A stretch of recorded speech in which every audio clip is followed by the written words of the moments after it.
Hello दोस्तों, good morning. स्वागत है एक बार फिर से आप सभी का एनजेटी एजुकेशन में। साथियों, आज है 24 दिसंबर और आज के वीडियो में हम लोग बात करने वाले हैं 24 दिसंबर 2024 के most important daily current affair के क्वेश्चंस के बारे में। वीडियो अगर पसंद आएगी तो इसे लाइक, शेयर और चैनल को सब्सक्राइब जरूर कीजिएगा। शुरुआत करेंगे अपने रिवीजन सेक्शन से। रोजाना की तरह 1 मिनट में पहले कल का रिवीजन करेंगे, फिर आज की तरफ बढ़ेंगे। कल हम लोगों ने पढ़ा था संयुक्त राष्ट्र ने विश्व ध्यान दिवस कब मनाया। तो 21 दिसंबर को मनाया, पहली बार ये मनाया गया। तो फर्स्ट इसका एडिशन है, तो इसलिए इंपॉर्टेंट हो जाता है। और आज इससे रिलेटेड एक वर्ल्ड रिकॉर्ड बना है, उस पे ही हम लोग चर्चा करेंगे। इनर पीस ग्लोबल हार्मोनी, ये इस बार की थीम थी। 24वीं बिम्स्टेक वरिष्ठ अधिकारियों की बैठक का आयोजन थाईलैंड में किया गया। और अभी उत्तर प्रदेश का अयोध्या शहर, ये उत्तर प्रदेश में सर्वश्रेष्ठ पर्यटन शहर बनकर के उभरा है, आगरा को पीछे कर दिया है। तेलंगाना राज्य विधानसभा ने भू भारतीय रिकॉर्ड का अधिकार विधेयक 2024 पारित किया है। और आईएनएस नीलगिरी और आईएनएस सूरत, ये स्वदेश निर्मित युद्धपोत हैं, भारतीय नौसेना को सौंप दिए गए हैं। वन नेशन वन इलेक्शन के लिए एक ज्वाइंट पार्लियामेंट्री कमेटी का गठन किया गया और इसमें राज्यसभा से 12 और लोकसभा से 27 आए। टोटल 39 सदस्यों की एक समिति बनी है, ये बात ध्यान रखना। इसके बाद सलमान खान अभिनेता हैं जो कि इनको खो खो विश्व कप का ब्रांड एम्बेसडर बनाया गया है। पैरा एथलेटिक चैंपियनशिप 2025 की मेजबानी भारत में की जाएगी, नई दिल्ली में होगा, 12वां संस्करण होगा। विश्व का सबसे बड़ा संग्रहालय बनाने के लिए भारत ने फ्रांस के साथ समझौता किया है। और भारत और एडीबी ने मिलकर के महाराष्ट्र के लिए $42 मिलियन के ऋण समझौते पर हस्ताक्षर किए हैं। महाराष्ट्र की तटीय संरक्षण पर ये पैसे खर्च किए जाएंगे। ये टॉप 10 करंट अफेयर के क्वेश्चन थे कल की वीडियो से, जिनका आपने 1 मिनट में किया है रिवीजन शानदार तरीके से। इसकी क्विज और पीडीएफ आपको एमजेटी ऐप पर मिल जाएगी। लेकिन आगे बढ़ूं वीडियो में, इससे पहले एक जरूरी बात, 2024 का साल एंड होने से पहले पहले बिगेस्ट ऑफर दिया जा रहा है, आज तक का सबसे बड़ा ऑफर, जिसमें एमजेटी कूपन कोड को यूज करने पर आपको बहुत भारी डिस्काउंट मिलेंगे। इतना बड़ा डिस्काउंट अब तक कभी नहीं आया। साल का अंतिम है समय, तो इसके लिए 2 दिनों के लिए ऑफर लाया गया है, क्रिसमस डे ऑफर, जिसमें संकल्प बैच जो करंट अफेयर का है, जो 999 में था, अब उसका प्राइस 149 में होगा, सिर्फ और सिर्फ 2 दिनों के लिए। जीएस सफलता 3.0 बैच, ये 999 का है अभी के टाइम पर, लेकिन इस पे भी बहुत ज्यादा डिस्काउंट किया गया है, 149 में। ध्यान रहे, ये मौका सिर्फ 2 दिनों के लिए है। अर्जुन बैच आरआरबी एनटीपीसी वालों के लिए, ये भी 149 में है। और ये बहुत सारे बैचेज हैं, ये तो टॉप ट्रेंडिंग बैचेज हैं, इनकी डिमांड इस समय ज्यादा है, उनका मैं दिखा रहा हूँ। बाकी कूपन कोड सभी बैच पर अवेलेबल होगा। आप जितने भी सब्जेक्ट वाइज बैचेज हैं उनको भी बहुत ही कम प्राइस पर प्राप्त कर सकते हो, आज और कल के लिए, 2 दिनों के लिए। टॉप ई बुक्स की बात करें तो जैसे मंथली करंट अफेयर 20 रुपए की आती है पर महीने की, तो वो 5 रुपए की हो गई है। ई बुक्स पर भी है डिस्काउंट। राफेल स्टैटिक जीके की ई बुक 79 में है, 19 की हो गई है। अच्छा, स्टैटिक जीके की जो नई ई बुक आने वाली है, तो उसके लिए मैं आपको ये बताना चाहूंगा कि आप ये पुरानी वाली वहां पर एप्लीकेशन से जाकर के परचेज कीजिएगा, एमजेटी ऐप से। जब नई वाली आएगी तो इसी में अपडेट कर दी जाएगी, है ना। तो आपको मैं बता दूंगा, अनाउंस कर दूंगा, 2-3 दिनों में वो आ जाएगी। तो आप दोबारा से जाकर डाउनलोड कर लेना नई वाली। तो अभी आपको 19 रुपए के प्राइस पर वो मिल जाएगी। मतलब अभी जो ई बुक आप डाउनलोड करोगे ना, तो जब अपडेट होकर के आएगी, उसमें बहुत सारे कंटेंट और जोड़े जा रहे हैं, तो वो भी आप डाउनलोड कर पाओगे। रेलवे साइंस स्पेशल, ये 18 रुपए में ई बुक मिल रही है। ब्रह्मोस जनवरी से सितंबर की 29 रुपए में, मतलब ई बुक पर भी ह्यूज डिस्काउंट है। चलिए फिलहाल शुरू करते हैं आज की वीडियो। आज की करंट अफेयर में पहला क्वेश्चन है, 23 दिसंबर को राष्ट्रीय किसान दिवस मनाया गया, ये किसकी जयंती पर मनाया जाता है। तो 23 दिसंबर को राष्ट्रीय किसान दिवस दोस्तों चौधरी चरण सिंह जी की जयंती पर मनाया जाता है। इस बार की इनकी जयंती और भी ज्यादा खास रही, क्यों? क्योंकि इस बार 2024 में चौधरी चरण सिंह जी को भारत रत्न से सम्मानित किया गया है। हालांकि इनको मरणोपरांत सम्मानित किया गया है, लेकिन ये अब भारत रत्न कहे जाएंगे, ठीक है ना। तो भारत रत्न 2024 मिला है इनको, ध्यान रखना। भारत रत्न इस बार पहली बार 5 व्यक्तियों को दिया गया था, है ना। तो भारत रत्न 2024 से ये सम्मानित किए गए इस बार। तो 5 विभूतियों में MS स्वामीनाथन थे, चौधरी चरण सिंह जी थे, कर्पूरी ठाकुर जी थे, और लाल कृष्ण आडवाणी जी थे, और एक और पूर्व प्रधानमंत्री PV नरसिम्हा राव जी थे। ओके, तो ये 5 को भारत रत्न सम्मानित किया गया। फिलहाल आते हैं क्वेश्चन पर। राष्ट्रीय किसान दिवस इनकी जयंती के उपलक्ष्य में मनाया जाता है। इन्होंने किसानों के लिए बहुत सारे स्टेप्स उठाए थे। एम्पावरिंग अन्नदाताज फॉर ए प्रॉस्पेरस नेशन, ये इस बार की थीम है। 1979 से 1980 तक ये भारत के 5वें प्रधानमंत्री के रूप में काम किए थे। यहाँ पर कुछ महापुरुषों की जयंती और पुण्यतिथि पर मनाए जाने दिवस की लिस्ट है, जो मैं आपको अक्सर दिखाया करता हूँ। आज फिर से रिवीजन करेंगे। शुरुआत करेंगे वर्ष की शुरुआत से। तो 12 जनवरी को राष्ट्रीय युवा दिवस मनाते हैं स्वामी विवेकानंद जी की जयंती पर। 23 जनवरी को पराक्रम दिवस मनाते हैं नेताजी सुभाष चंद्र बोस जी की जयंती पर। 30 जनवरी को शहीद दिवस मनाते हैं महात्मा गांधी जी की पुण्यतिथि पर। शहीद दिवस वैसे 2 बार मनाया जाता है। 11 फरवरी को समर्पण दिवस मनाते हैं पंडित दीनदयाल उपाध्याय जी की पुण्यतिथि पर। 13 फरवरी को राष्ट्रीय महिला दिवस मनाया जाता है सरोजनी नायडू जी की जयंती पर। 23 मार्च को शहीद दिवस भगत सिंह, सुखदेव और राजगुरु जी की पुण्यतिथि पर। तो 2 बार शहीद दिवस मनाते हैं, इसको ध्यान रखिएगा।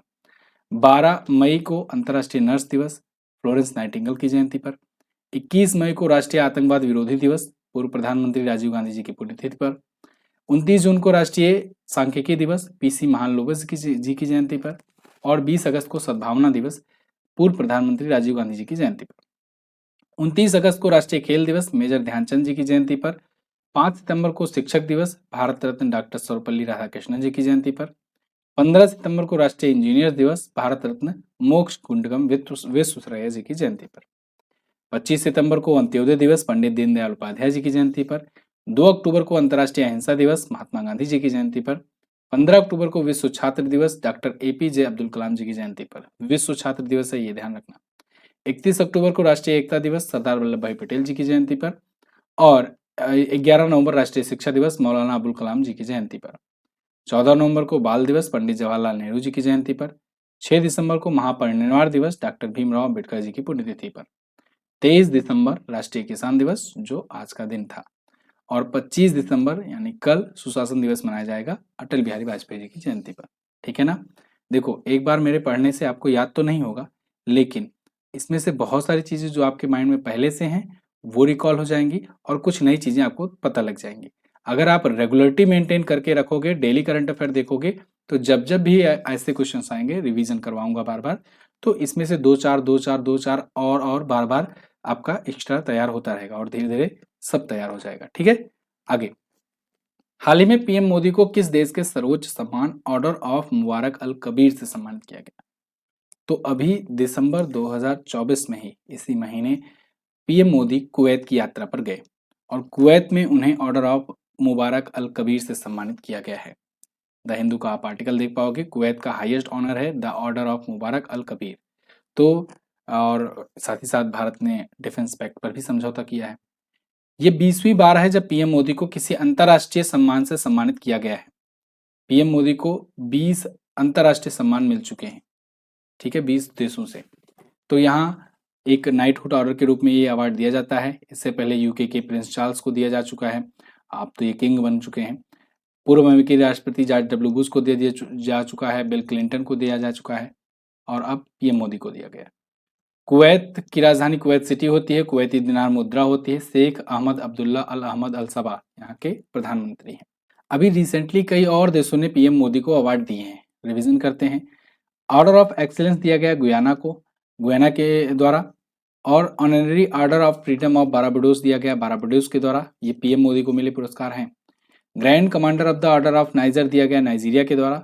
अवार्ड ऑफ ऑनर दिया गया डोमिनिकन गणराज्य के द्वारा। और रूस ने the order of Saint Andrew the apostle दिया। भूटान ने order of the duke Gyalpo दिया। पापुआ न्यू गिनी ने companion of the order of Logohu दिया। ऐसे और भी बहुत सारे सम्मान हैं, इस पर मैंने आपको एक वीडियो दी थी और हालांकि उसके बाद भी बहुत सारे अवार्ड मिले हैं, तो इस पर लेटेस्ट एक नई वीडियो भी जल्दी आएगी। आगे बढ़ते हैं।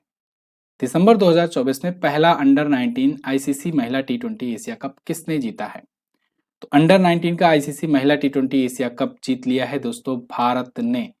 अभी कुछ दिन पहले मैंने आपको पुरुषों का बताया था अंडर 19 आईसीसी एशिया कप, वो जीता था बांग्लादेश ने। इस बार भारत ने जीता है, ये महिलाओं का है और भारत ने बांग्लादेश को हराया, मतलब बदला पूरा। बांग्लादेश ने भारत को हरा करके पुरुषों वाला जीता था और महिलाओं ने बदला ले लिया है पुरुषों वाले का। कुआलालंपुर मलेशिया में आयोजित किया गया और गोंगडी त्रिशा ने सर्वाधिक 52 रन बनाए। आयुषी शुक्ला ने 3 विकेट लिए और निकी प्रसाद ये कैप्टन रही भारतीय टीम की। एसीसी के बारे में मैंने आपको बताया ही था। एशियन क्रिकेट काउंसिल 1983 में स्थापना हुई थी। 25 सदस्य देश हैं। यूएई के दुबई में इसका हेडक्वार्टर है। सम्मी सिल्वा नए अध्यक्ष हैं। नए अध्यक्ष हैं, इनका नाम याद रखना, क्योंकि इससे पहले थे जय शाह अब गए आईसीसी के चेयरमैन बन गए। ISFR 2023 के अनुसार भारत के वन क्षेत्र में कितने किलोमीटर का विस्तार हुआ है?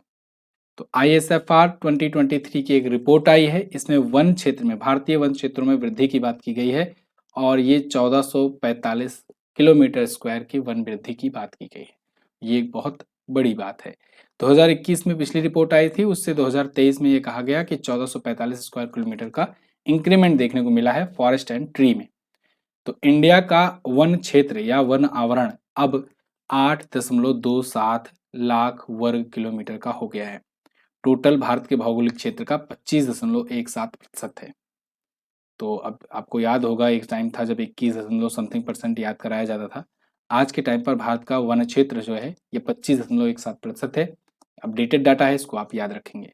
ISFR की रिपोर्ट है, यानी इंडिया फॉरेस्ट स्टेटस रिपोर्ट है, भारत वन स्थिति रिपोर्ट, ये जारी होती है, बहुत महत्वपूर्ण होती है, इसको याद रखिएगा। वन आवरण में 156 किलोमीटर स्क्वायर और वृक्ष आवरण में 1289 किलोमीटर स्क्वायर की वृद्धि हुई है। अगला, दिसंबर 2024 में सुप्रीम कोर्ट के किस पूर्व न्यायाधीश को संयुक्त राष्ट्र आंतरिक न्याय परिषद यानी UNIJC का अध्यक्ष नियुक्त किया गया? तो अभी सुप्रीम कोर्ट के पूर्व जज रहे एक मदन लोकुर को संयुक्त राष्ट्र के आंतरिक न्याय परिषद इंटरनल जस्टिस काउंसिल इसका अध्यक्ष बनाया गया है। ये हैं मदन लोकुर को यूएन में इंटरनल जस्टिस काउंसिल का बनाया गया है। 12 नवंबर 2028 तक रहेंगे ये। 6 वर्ष की सेवा के बाद ये 31 दिसंबर 2018 को सुप्रीम कोर्ट से रिटायर हुए थे। अगला, ISSF जूनियर शूटिंग विश्व कप की मेजबानी 2025 में कौन करेगा? तो 2025 ISSF जूनियर शूटिंग विश्व कप भारत में आयोजित किया जाएगा। आर्टिकल देखिए, India to host junior shooting world cup 2025। तो कहाँ पर होगा 2025 में? मोस्ट प्रोबेबली नई दिल्ली में। ठीक है, तो ये आयोजित होने वाला 9वां प्रमुख ISSF आयोजन होगा भारत में, जो आयोजित हो रहा है पिछले दशक में। 2 विश्व कप फाइनल प्रतियोगिता के अलावा 4 वरिष्ठ ISSF विश्व कप ये भारत आयोजित कर चुका है इससे पहले भी। ISSF की बात करें तो इंटरनेशनल शूटिंग स्पोर्ट फेडरेशन होता है, 1907 में स्थापना हुई थी, म्यूनिक में हेडक्वार्टर है, 149 सदस्य देश हैं और इटली के लुसियानो रॉसी इसके अध्यक्ष हैं। अच्छा, एक और बात, ये शूटिंग से संबंधित है, तो शूटिंग से संबंधित नाम याद रखना मनु भाकर का। मनु भाकर ने क्या किया, इस बार इन्होंने 2 मेडल जीते हैं, दोनों ब्रॉन्ज जीते हैं हालांकि, लेकिन 2 मेडल आए हैं ओलंपिक में। अकेले ओलंपिक में, एक ही ओलंपिक में 2 मेडल जीतने वाली ये इकलौती खिलाड़ी हैं भारत की। चलिए, भारत को टोटल 6 मेडल मिले थे, जिसमें से 2 इनके थे, एक सिंगल में, एक डबल्स में। वर्ल्ड मेडिटेशन विद गुरुदेव कार्यक्रम के तहत 85 लाख से ज्यादा लोगों ने जुड़कर सबसे बड़ी ध्यान सभा का वर्ल्ड रिकॉर्ड बनाया। इस कार्यक्रम की अध्यक्षता किसने की थी? तो इसकी अध्यक्षता की थी श्री श्री रविशंकर जी ने, आध्यात्मिक गुरु हैं, आप जानते हो। और ये वर्ल्ड मेडिटेशन विद गुरुदेव कार्यक्रम के तहत कार्यक्रम चलाए थे और 85 लाख से ज्यादा लोगों को एक साथ इन्होंने मेडिटेशन करवाया।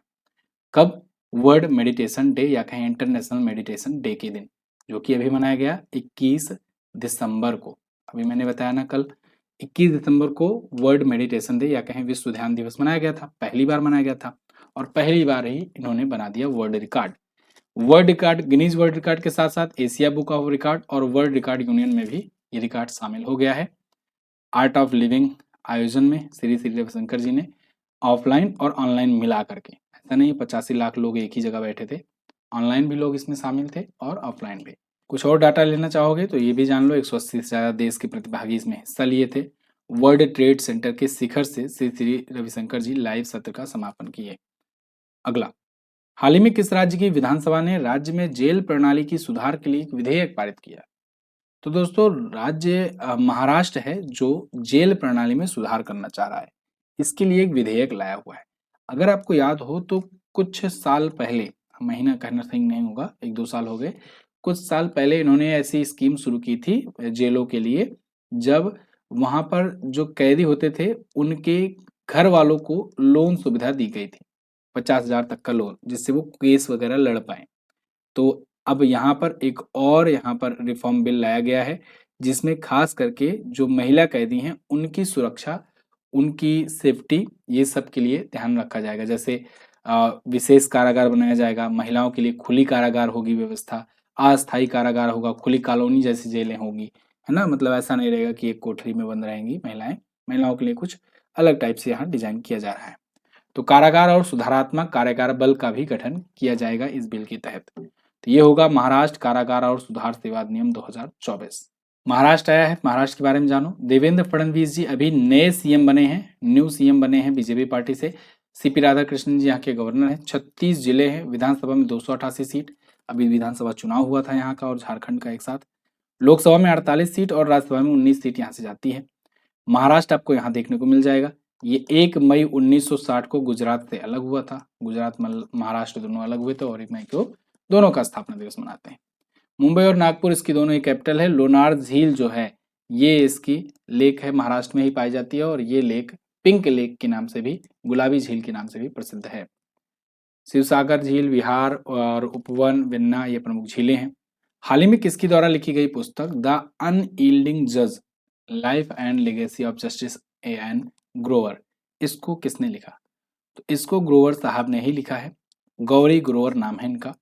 पुस्तक है द अनयील्डिंग जज, ठीक है ना? ज्यादातर आपको बस कॉलन होता है, उसके पहले जो नाम रहता है वही पूछा जाता है, ठीक है ना? पूरा नाम आपको याद करने की जरूरत नहीं है। अनयील्डिंग जज यही आपको याद रखना है। गौरी ग्रोवर ने इसे लिखा है। ये एन ग्रोवर के जीवन और योगदान का वर्णन करती है, न्यायमूर्ति एन ग्रोवर। तो 1973 के केशवानंद भारती मामले में भी ऐतिहासिक 13 न्यायाधीशों की पीठ का ये हिस्सा थे, और जिसमें केशवानंद भारती वो केस है जिसमें प्रस्तावना में सुधार किया गया था पहली बार, है ना? जिसमें सुप्रीम कोर्ट ने ये कहा था कि संविधान के प्रस्तावना में परिवर्तन किया जा सकता है, लेकिन बशर्ते उसकी मूल भावना को कोई आहत ना पहुंचे, उसकी उद्देश्य ना बदले, ऐसा परिवर्तन किया जाए जिससे उसकी मूल भावना को ठोस ना पहुंचे। हाल ही में चर्चे में रही कुछ और पुस्तकों को देख लेते हैं। ब्रिंग इट ऑन अभी पुस्तक आई थी, दीपा मलिक ने इसे लिखा है। दलाई लामा की खुशी का रहस्य डॉक्टर दिनेश सहारा ने लिखा है। व्हाई भारत मैटर्स ये विदेश मंत्री एस जयशंकर साहब की पुस्तक है, वो मोस्ट इंपॉर्टेंट।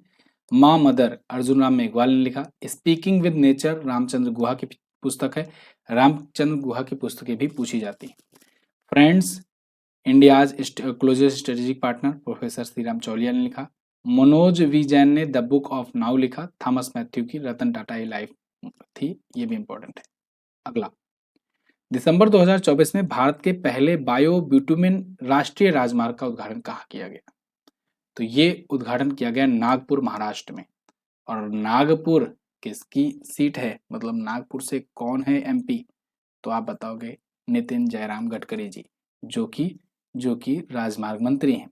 तो इन्होंने ही पहला बायो ब्यूटुमेन राष्ट्रीय राजमार्ग की स्थापना की शुरुआत की, और ये पहला बायो ब्यूटुमेन जो है ये नेशनल हाईवे पर बनाया गया है नागपुर में, नागपुर महाराष्ट्र में। नितिन गडकरी जी ने इसका उद्घाटन किया है।